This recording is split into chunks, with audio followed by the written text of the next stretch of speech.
మీరు ఓటేసి కనీసం రాజ్యాధికారంలో మాకు వాటా వస్తుందంటే అది కూడా ఇవ్వకుండా ఇవాళ ఎలక్షనే ఒక ఎజెండాగా చేసుకొని మీరు ముందు నడుపుతా ఉన్నారు.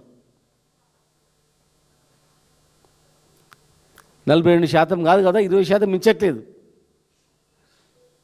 మీరు కొంతమంది సంఘాలను మేనేజ్ చేయొచ్చేమే కానీ, కొంతమంది నాయకులను మేనేజ్ చేయొచ్చేమే కానీ ప్రజలు మీరు మేనేజ్ చేయలేరు.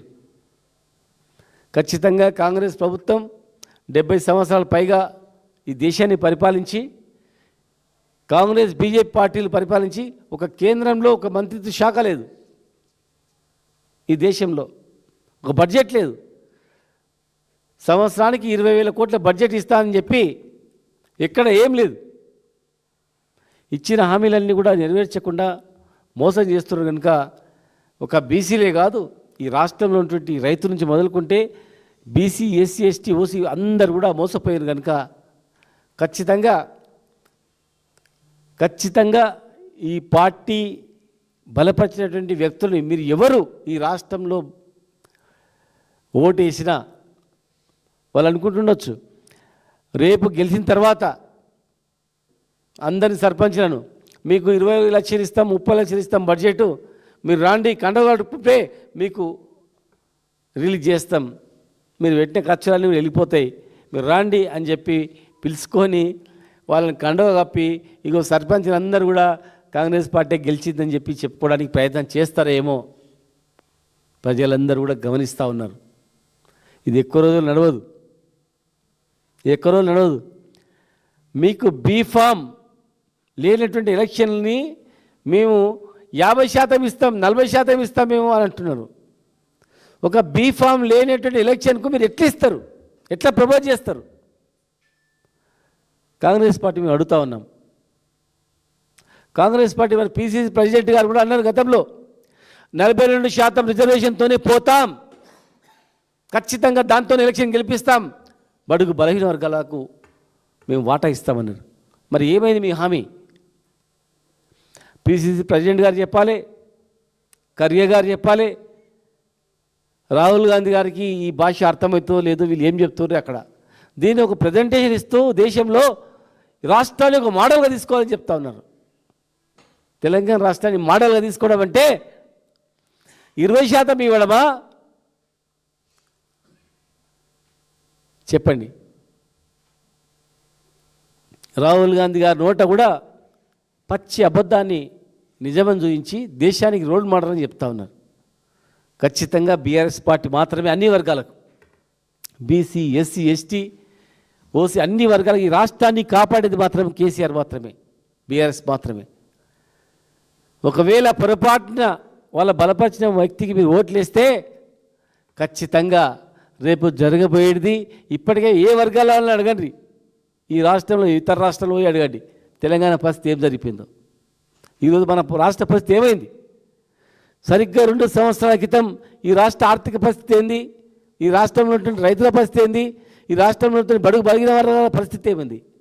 ఒక్క గురుకులాన్ని ఏర్పాటు చేసిండ్రా చెప్పండి? 1000 గురుకులాలు ఏర్పాటు చేసి దేశానికి రోల్ మోడల్గా మార్చిన పరిస్థితి కేసీఆర్ గారికి ఉంది. ఏ వర్గాన్ని చూసినా, ఏ అంశాన్ని చూసినా పతాక స్థాయికి తీసుకుపోయిన పరిస్థితి బీఆర్ఎస్ పార్టీ మాత్రమే. గెలిచిన అభ్యర్థులను మొత్తం కాంగ్రెస్ పార్టీ గెలిచిందని చెప్పించుకోవడానికి, చూపించుకోవడానికి బీఫామ్ లేనటువంటిది. అంటే ఎన్నికల్లో పార్టీ రహితంగా జరిగేటువంటి ఎలక్షన్ను మీరు పార్టీలకు సంబంధించిన ఎలక్షన్గా మీరు భావిస్తూ మేము నిలబెడతాం, గెలిపిస్తామని చెప్పేటువంటి ఏ రకమైనటువంటి మెసేజ్ అని అడుగుతా ఉన్నాం. కనుక ఖచ్చితంగా మేము ఎండగడతాం. బీఆర్ఎస్ పార్టీ అంచెలంచెలుగా మేము ఉద్యమాన్ని ముందు తీసుకెళ్తాం.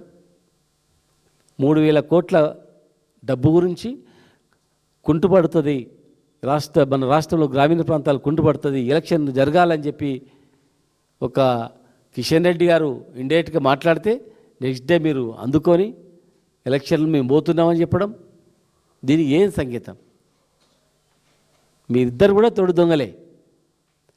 టీఆర్ఎస్ పార్టీ ఉంటే మనకు ఇక్కడ నూకలు చెల్లవు, టీఆర్ఎస్ పార్టీ ఉండి బీఆర్ఎస్ పార్టీ ఉంటే మనకు మనుగడ లేదు.